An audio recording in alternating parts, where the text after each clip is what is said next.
I opened my eyes to find blood on my fingertips and the sound of my mother humming in the kitchen as if nothing had happened.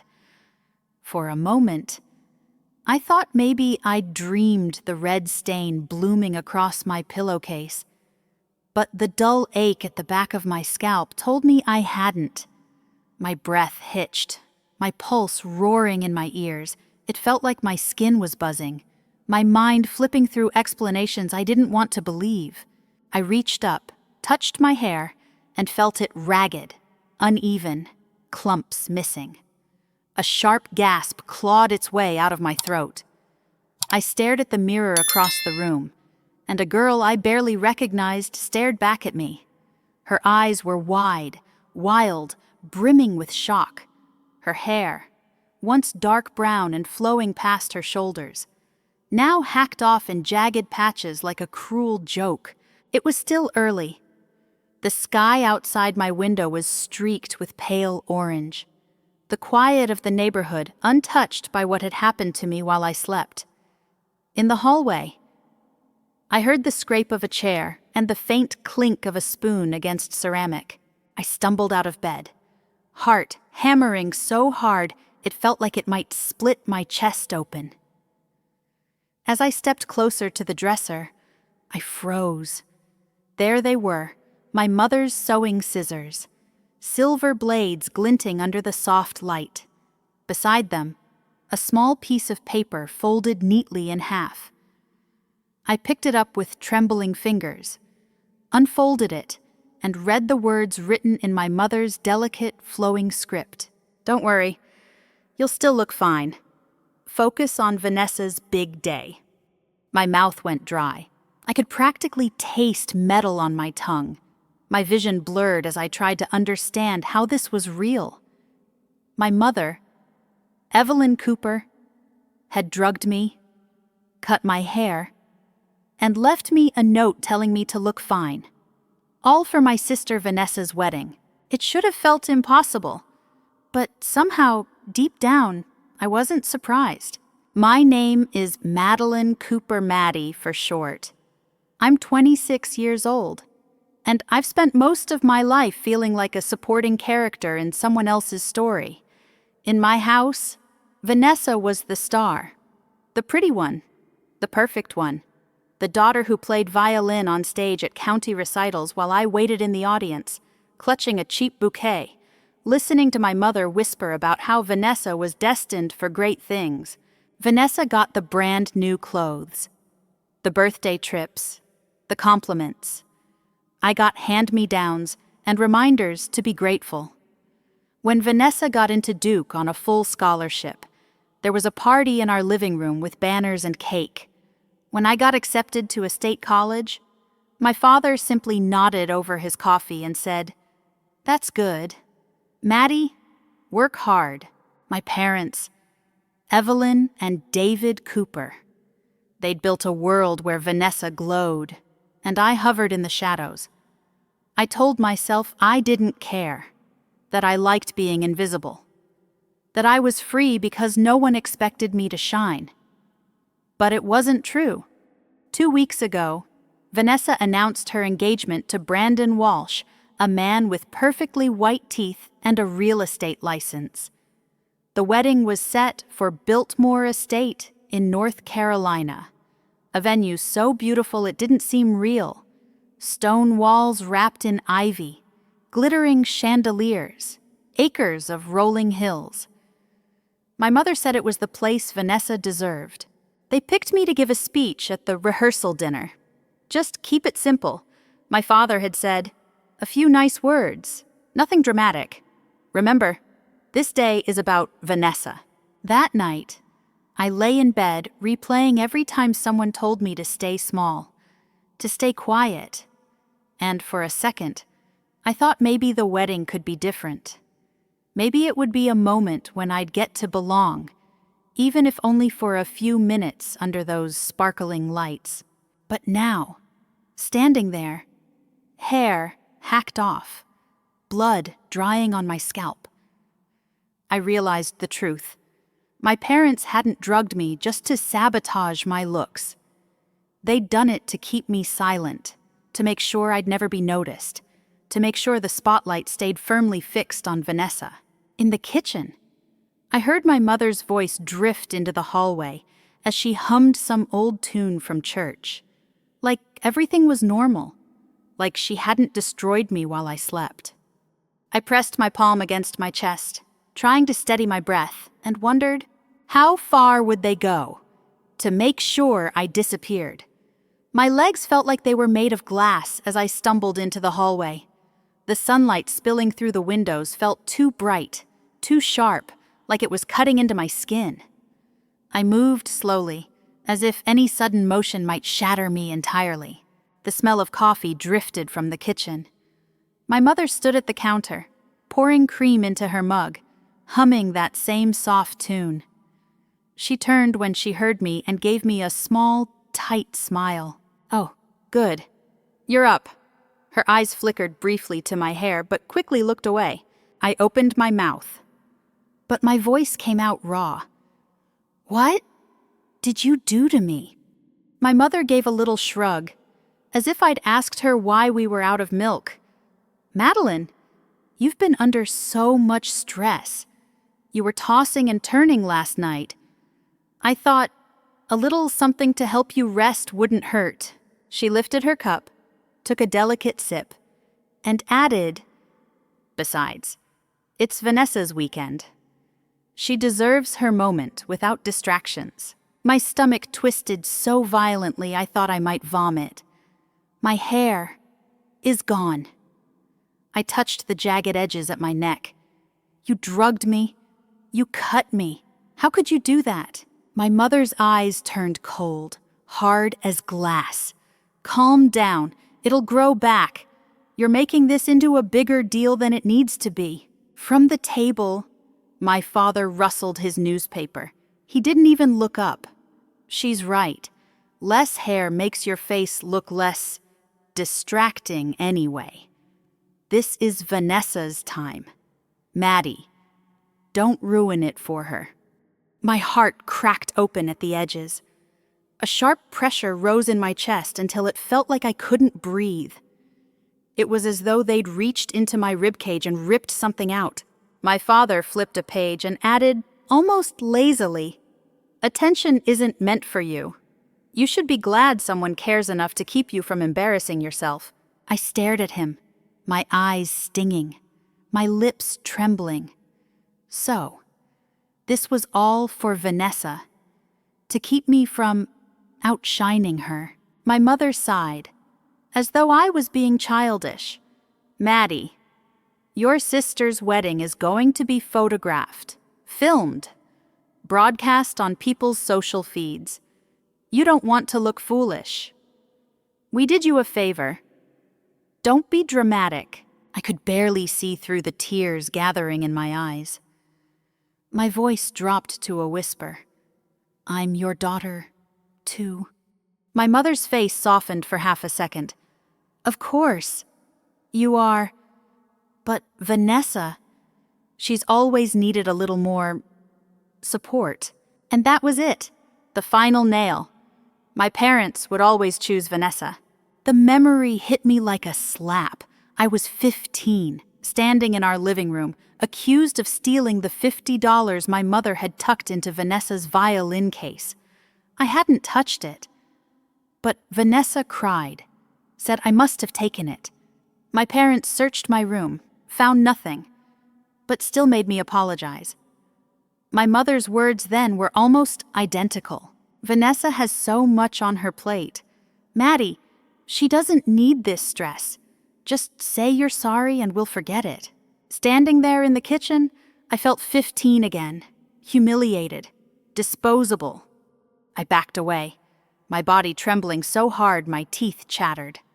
I turned and ran into the bathroom, closed the door, locked it, pressed my back against it like I was holding off an army. My reflection in the mirror was a stranger.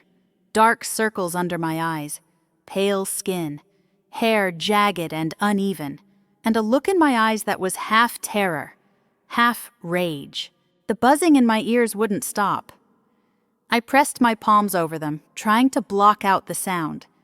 but it was inside me. All I could think was, they didn't just cut my hair. They tried to cut away my identity, my confidence, my place in the world. I dropped my hands and stared at myself again.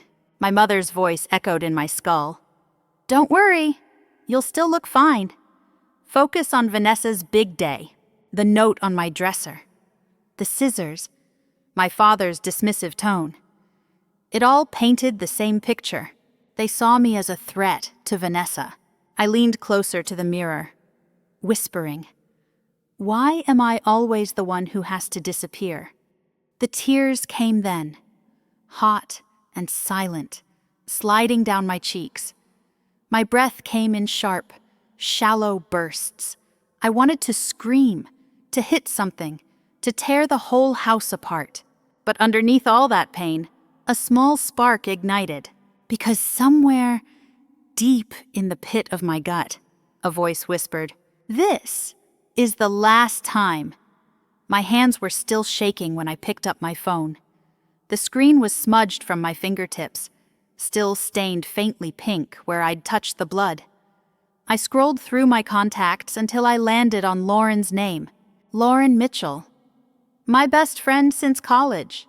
The person who once held my hair back while I threw up after my first heartbreak. The person who always told me I was stronger than I knew.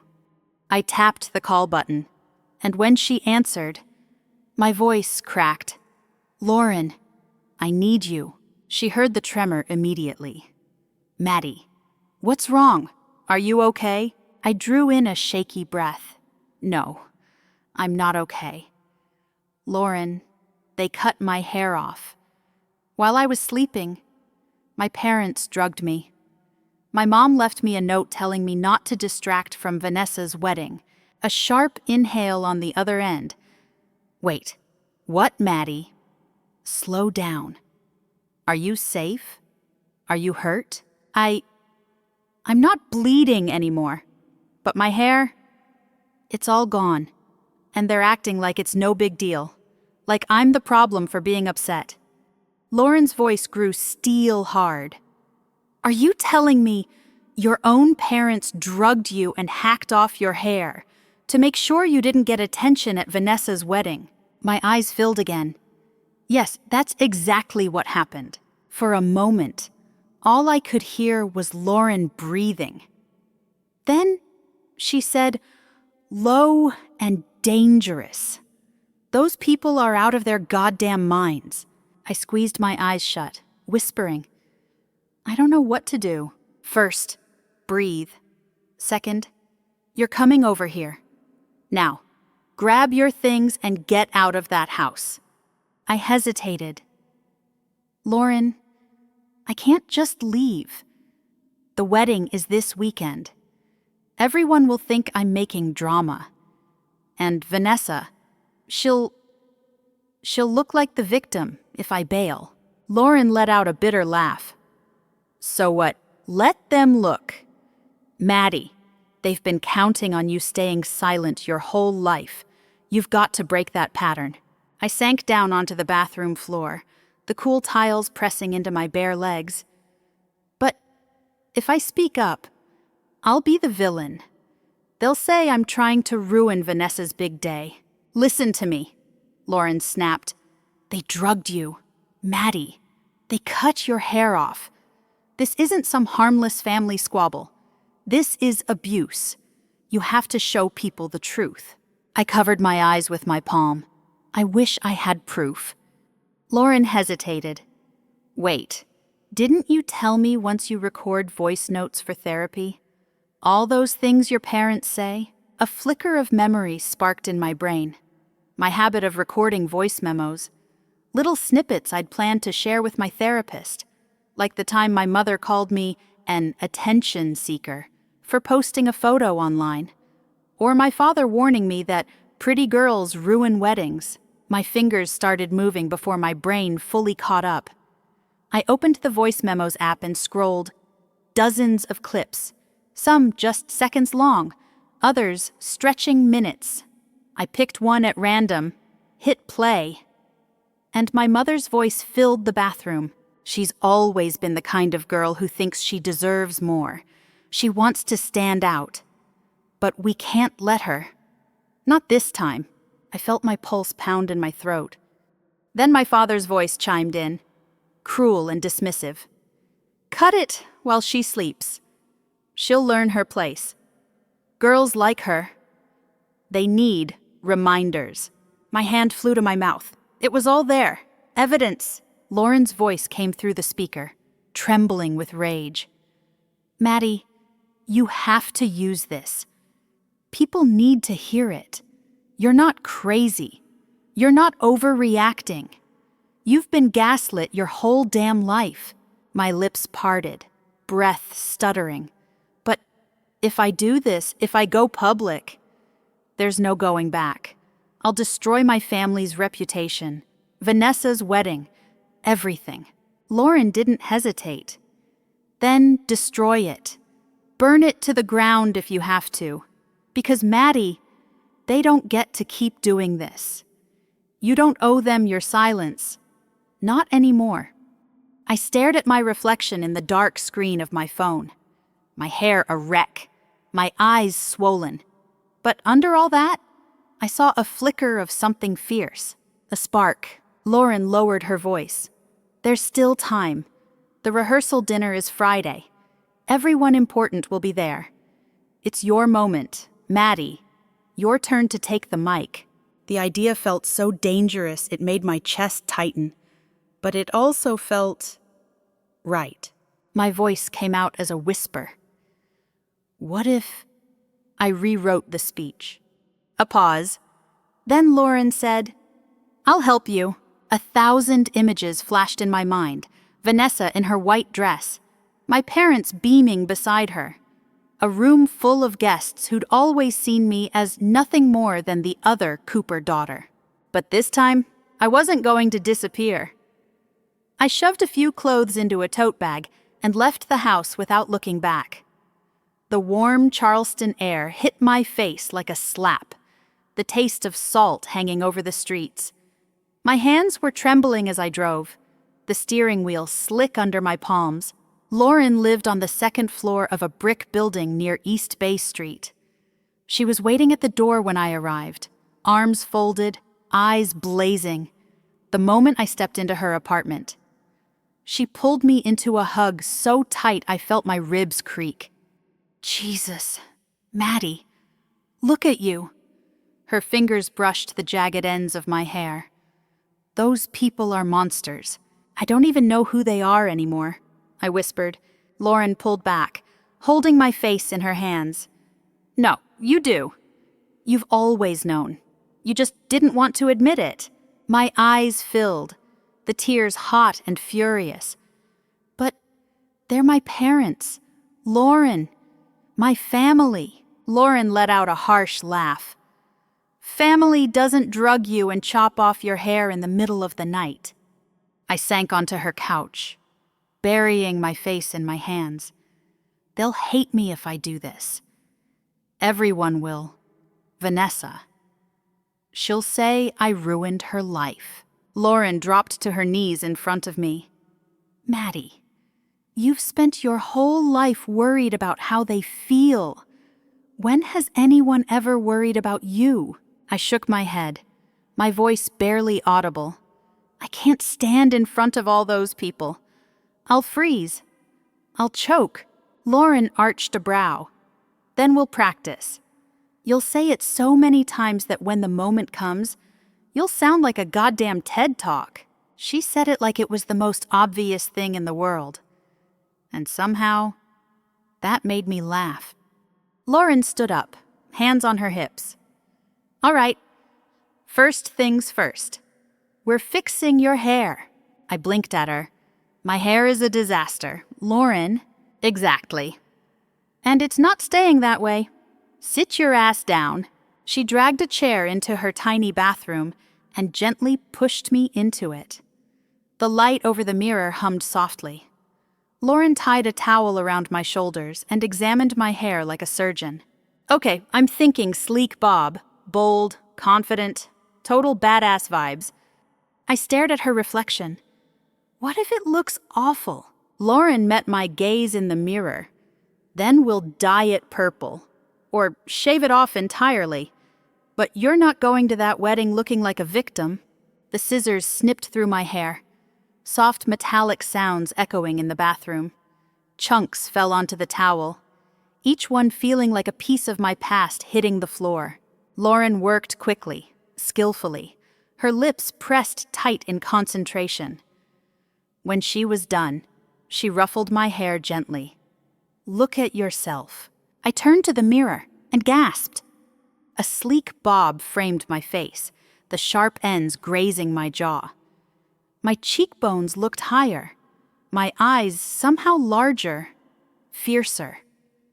For the first time in years, I looked like a woman who could set fire to the world and walk away without flinching.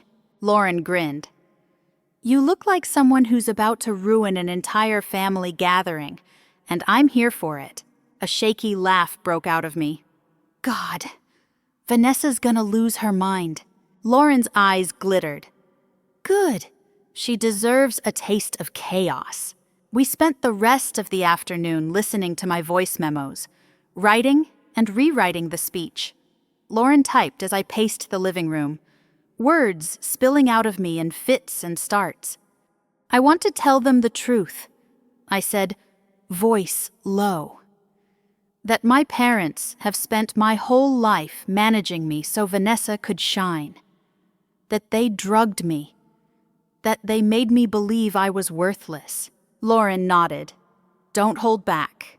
No polite family bullshit. Say exactly what they did. Make it impossible for anyone to excuse." I swallowed hard. What if people think I'm just jealous? Lauren's voice turned ice. "Then let them think it. But you'll have spoken your truth. That's worth more than any of their opinions." We practiced again and again, Lauren reading the crowd's imaginary reactions, me pushing past the shaking in my chest. At one point, I slumped onto the couch, exhausted. "I can't do this. Lauren, it's too much. I'm nobody. I'm just the other Cooper daughter." Lauren knelt beside me, eyes burning. "No, you're Madeline Cooper. You survived years of being erased. And now, you're about to be unforgettable." I pressed my hand over my heart, feeling the drum of my pulse. "I'm so scared." Lauren squeezed my arm. "Good. Fear means you're doing something real."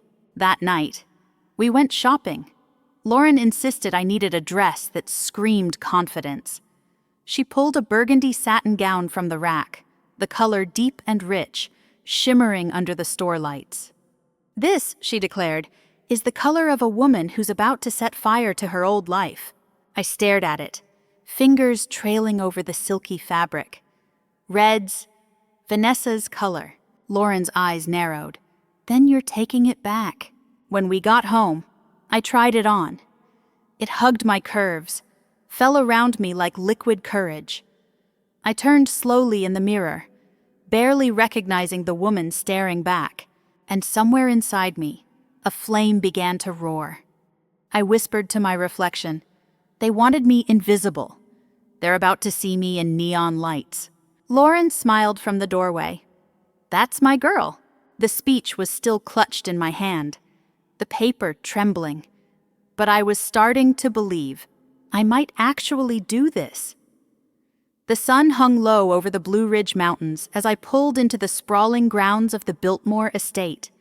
The sky was ablaze with streaks of pink and gold. So stunning it felt like the world itself was trying to remind me that beauty still existed, even in the middle of chaos. Cars lined the circular drive, valets in black vests hustling back and forth. Everywhere I looked, people were dressed in their finest lace gowns, tailored suits, polished shoes clicking over stone walkways. Laughter floated through the warm evening air, mingling with the delicate music drifting from the string quartet stationed on the terrace. I stepped out of my car and felt 1,000 invisible eyes slide over me. Whispers rose like heat waves as people recognized me. The other Cooper daughter. The quiet one. The one who was supposed to blend into the background. Tonight, blending in wasn't the plan. I walked through the grand entrance, my burgundy gown shimmering under the crystal chandeliers. My hair was sleek and sharp around my jaw. I could feel my pulse in my fingertips as I gripped the folded paper of my speech, the words etched into my bones after so many rehearsals.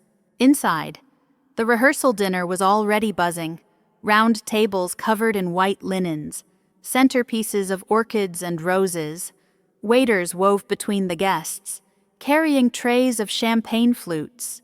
At the far end of the room, Vanessa glowed like a star. Her white dress hugged her frame, diamonds glittering at her throat. People surrounded her, cooing over her engagement ring, snapping photos for social media. My parents stood close by, beaming. My mother saw me first. Her eyes widened for a split second, flicking to my dress, my hair, my confidence. Then she pasted on a polite smile and waved me over. "There you are. Madeline," she said, voice light and brittle. "You're late." I forced a calm smile. Traffic was a nightmare. My father gave me a once-over, his lips tightening as he took in the color of my dress. Red. Huh, that's bold. Vanessa turned then, and for a moment, her perfect smile faltered. She stared at my hair, the sharp lines, the deep red fabric hugging my body. Her eyes narrowed, like she could already sense that something was about to slip out of her control. "Well," she said finally, voice sickly sweet, "I'm glad you could make it. We were all worried after your little meltdown." I felt heat rise in my cheeks, but I didn't look away. No meltdown here, just ready for my speech. A ripple of curiosity moved through the guests nearby. A few people turned toward me, brows raised. The wedding planner. A woman named Clara, with a headset and a permanently strained smile, approached with a clipboard. "Madeline, we're about to start the toasts. You're up first, remember?" I remember. My voice was steady, clear. Clara led me to the small stage set up near the head table. The string quartet lowered their instruments. Glasses clinked as people settled in their chairs. I climbed the steps and faced the crowd. The microphone felt cool in my hand. For a second, fear clawed at my throat, threatening to choke me silent. But then I spotted Lauren in the back of the room, giving me a small, fierce nod. So I took a breath and began. "Hi, everyone. I know most of you probably know me as Vanessa's little sister, the quiet one, the one who keeps her head down. But tonight, I have something else to say." A hush rippled across the room. My mother's smile froze, her eyes wide. My father shifted uncomfortably, jaw clenching. I continued, my voice growing stronger. My entire life, I was told not to outshine Vanessa, to stay small so she could shine brighter. And I believed it. I let them convince me I was too much, too loud, too visible. My throat tightened. But I forced the words out. 2 nights ago, while I slept in my own bed, my parents drugged me, and they cut off my hair, so I wouldn't distract from Vanessa's wedding. Gasps exploded around the room. Vanessa let out a strangled, "Maddie, stop." But I spoke right over her. You see, they wanted me invisible. They wanted me silent. But I have proof of what they did. And I think, it's time you all heard it. I pulled my phone from my dress and tapped the screen. My mother's voice crackled through the speakers. Sweet and cold all at once. She's always been the type to think she's special. We can't let her take the spotlight from Vanessa. Then my father's voice. Cut it while she's asleep. Girls like her, they need reminders. The silence in that ballroom was a living thing, thick and heavy. People stared at me, at my parents, at Vanessa. A few guests covered their mouths, eyes shining with horror. Vanessa was shaking her head, face pale. "That's not... You're twisting it." "Maddie, stop this." But I kept going. For years, they've told me I was less, that my job was to shrink so Vanessa could feel bigger. But I'm done being small. I'm done being invisible. My father was out of his chair, shouting, "Enough, you ungrateful little." I didn't flinch. I'm not ungrateful. I'm finally telling the truth. And you don't get to silence me anymore. People were standing now, murmuring, pulling out their phones. Aunt Cheryl dropped her fork with a loud clatter. One of Vanessa's bridesmaids whispered, "Oh my God." Security guards edged closer, unsure whether to intervene. Vanessa lunged forward, eyes wild. "Maddie, you're ruining everything." I met her gaze, my voice low and calm. "No, Vanessa, I'm just refusing to stay invisible so you can keep playing perfect." I felt lightheaded, like my blood was electric. But it wasn't fear anymore. It was freedom. I stared out at the sea of faces. They taught me shame. But now, I'm teaching them consequences. Security finally stepped in, gently urging me off the stage as chaos erupted around the room. Guests talking over each other, my parents shouting, Vanessa sobbing into her diamond-covered hands. But as they led me out into the cool North Carolina night, I felt taller than I ever had in my life. Because for the first time, I knew I wasn't invisible. The night air felt shockingly cold against my skin as the security guards guided me away from the ballroom.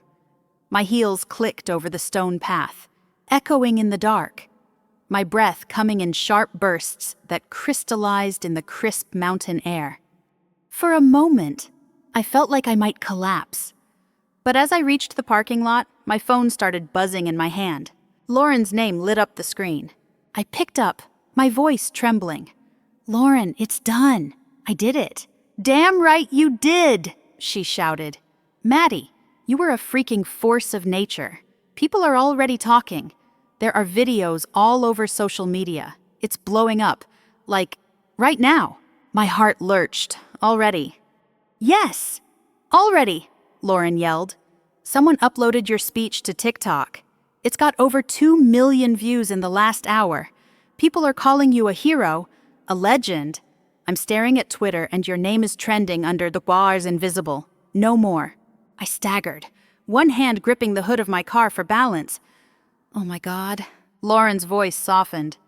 "Maddie, you did it. You told your story. And people believe you." Tears pricked my eyes.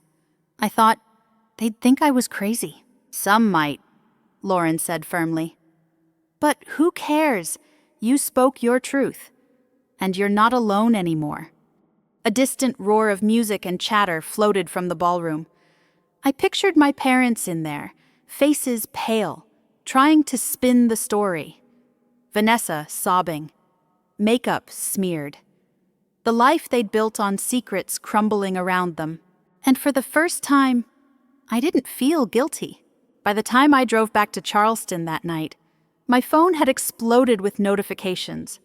Messages from strangers, bloggers wanting interviews, women sharing their own stories of being silenced in their families. The next morning, my video was on the front page of BuzzFeed. The headline screamed, "Woman exposes family's cruel sabotage.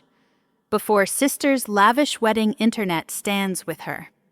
By noon, I was getting calls from producers at Good Morning America, The View, and even CNN. Everyone wanted my story. Lauren practically camped at my apartment, fielding calls and acting like my unofficial press secretary. She scrolled through her phone, reading me comments. "I've never seen someone stand up like this. Madeline Cooper is a hero. This is why I stopped going home for holidays. Protect this woman at all costs." I sat on my couch, knees tucked to my chest, feeling like I was floating. I kept waiting for the shame to hit me, the crushing regret I'd always felt any time I defied my parents. But it never came. Instead, I felt light, free. Late that afternoon, Lauren sat beside me on the couch, face lit up with a grin. "So, guess who just emailed you?" I blinked. "Who?" "Netflix. They want to talk about turning your story into a docuseries. Working title, Invisible Daughters." I laughed so hard I nearly fell off the couch. "Are you kidding me?" Lauren was practically vibrating with excitement. "Nope. And also, I just got this." She held up her phone. A woman named Cynthia Ray, CEO of a luxury fashion brand called Evolve Collective, says she wants to meet you. She said your story hit her because her own daughter went through something similar. She wants to offer you a job as creative director for a new campaign. My mouth fell open. Creative director Lauren? I'm just me. Lauren pointed a finger at me. Exactly. And just you is the reason millions of people feel less alone right now. Don't you dare act small. My thoughts tumbled over each other like dominoes. A docuseries, a new career, people actually listening to me. It felt unreal, but thrilling. Over the next few days, everything blurred together in a whirlwind of media calls and interview requests. Bloggers dissected my speech line by line. Psychologists appeared on news panels talking about toxic family dynamics and emotional abuse hidden behind tradition. The hashtags kept trending. Invisible no more. Cutting ties. Family is not always safe. And while part of me still felt raw, exposed, another part of me was soaring. One evening, my phone pinged with a message from Vanessa's fiancé, Brandon. "Hey, Maddie. I'm sorry for what happened to you. I didn't know it was that bad. I've left Vanessa. I can't be part of this anymore." I stared at the screen, feeling nothing. Maybe once I would have felt triumph or vindication. But now, I just felt like I'd finally closed a door. The same night, Lauren sat me down, grinning. "So, are we meeting Cynthia Ray or what?" I hesitated. "I don't know. I don't want to be some token survivor they use for marketing." Lauren gave me a look. "Maddie, this is your moment. You don't have to be anyone's token. You can write your own narrative. Take back the power. Use their platform to help people like you." I exhaled slowly. She was right.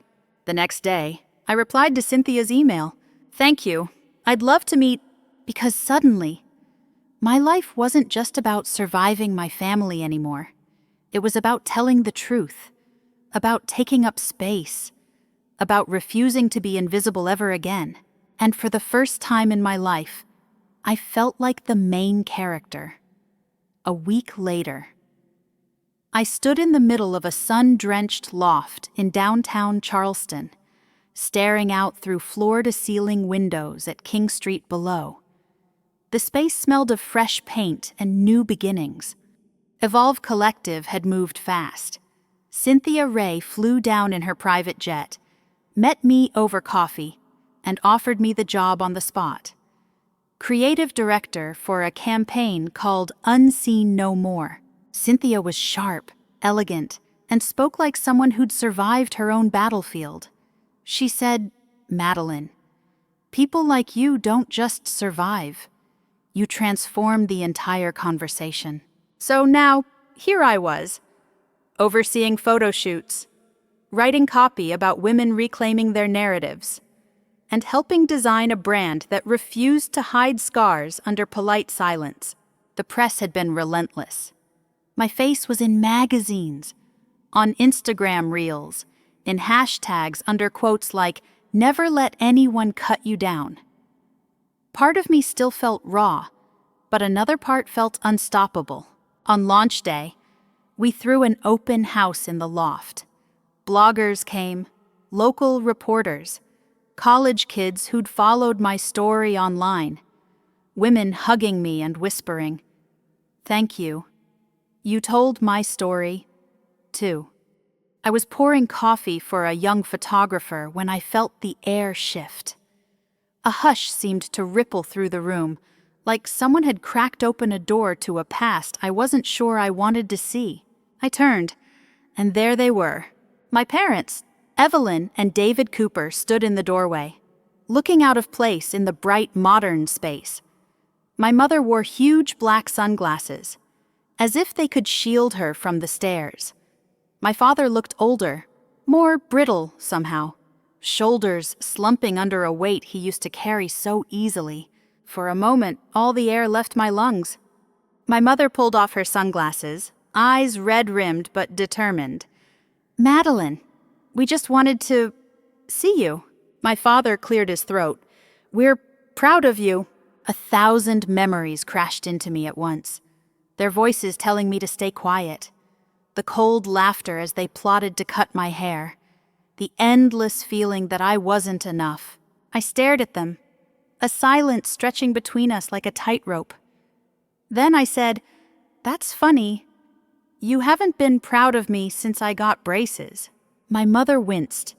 My father tried to chuckle, like it might lighten the moment. "Well, we all make mistakes. Families heal, right?" I felt a tremor run through me.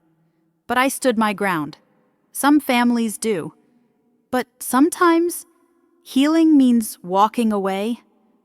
I'm not angry anymore. I'm just free. My father blinked.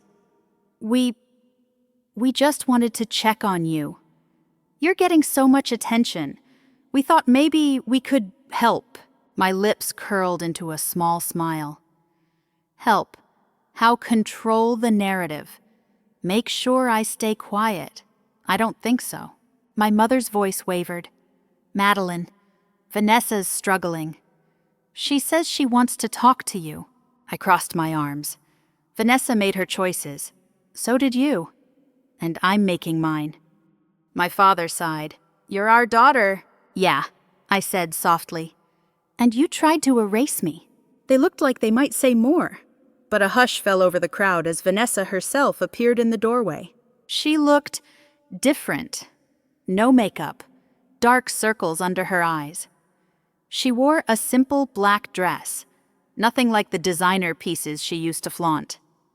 She hesitated, then stepped forward. "Maddie!" Her voice cracked. I'm so sorry." The entire room seemed to hold its breath. Vanessa swallowed hard. "I thought, if I kept you small, maybe I'd feel big enough. But I never did." And then, the comments I wrote online, the lies I told, it all caught up to me. I don't want to be that person anymore.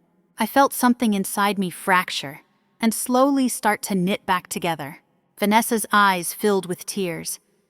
"I'm in therapy now. I'm trying to fix myself. But I know I don't deserve your forgiveness. I just wanted to say it."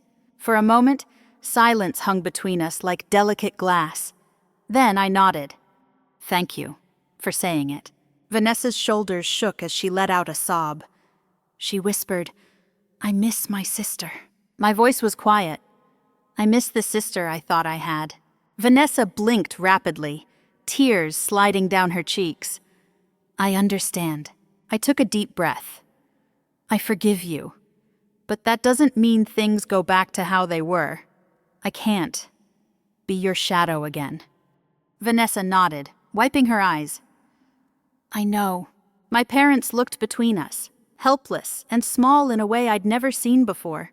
I turned to the crowd and lifted my voice. We're all learning, and sometimes the people who were supposed to protect us hurt us instead. But that doesn't mean we have to stay silent or stay small. Applause broke out around me. I felt Lauren squeeze my shoulder. My parents stood there, unmoving, as the room swelled with noise and light. And for the first time, I didn't feel out of place. I felt like I belonged entirely to myself. Later that night, the studio lay quiet around me. Most of the guests had drifted out into the Charleston night, laughing softly under strings of warm white lights. I stood alone by the window, looking out over King Street, the neon signs flickering, cars humming past like distant waves. I touched the glass with my fingertips, feeling its coolness. My reflection stared back at me, a woman with a sleek bob haircut, sharp eyes, a soft smile tugging at her lips. For years, I'd believed being invisible kept me safe, that if I stayed small, nobody could hurt me or resent me or decide I was too much to handle. But I finally understood. Shrinking doesn't keep you safe. It just makes it easier for people to erase you. Somewhere outside, I heard a group of women laughing as they crossed the street. Their joy floated up to my window like music. I closed my eyes and let it wash over me. I thought of Vanessa, of my parents, of the years I'd spent measuring my worth in the shadows of other people's expectations. I opened my eyes and whispered, "No one gets to shrink me so they can shine brighter. Because the people who love you, truly love you, don't fear your light. They don't cut you down, or tell you to stay quiet, or drug you so you'll disappear. Real love lets you be, lets you stand in the middle of a room and say your truth, without fear that speaking your name out loud will somehow make the sky fall." So here's what I've learned. You are allowed to be seen. You are allowed to take up space. Your story matters even if it makes people uncomfortable, especially if it makes people uncomfortable, because silence protects no one but those who benefit from your silence. As I stood there, a soft breeze drifted in through the open window. It smelled of salt water and possibility. My phone buzzed on the table, a message from Lauren, a string of heart emojis. I smiled. Outside, the city kept moving. Life kept beating forward. And for the first time, I wasn't afraid of what came next. Because my story belongs to me now, and no one will ever cut that away again.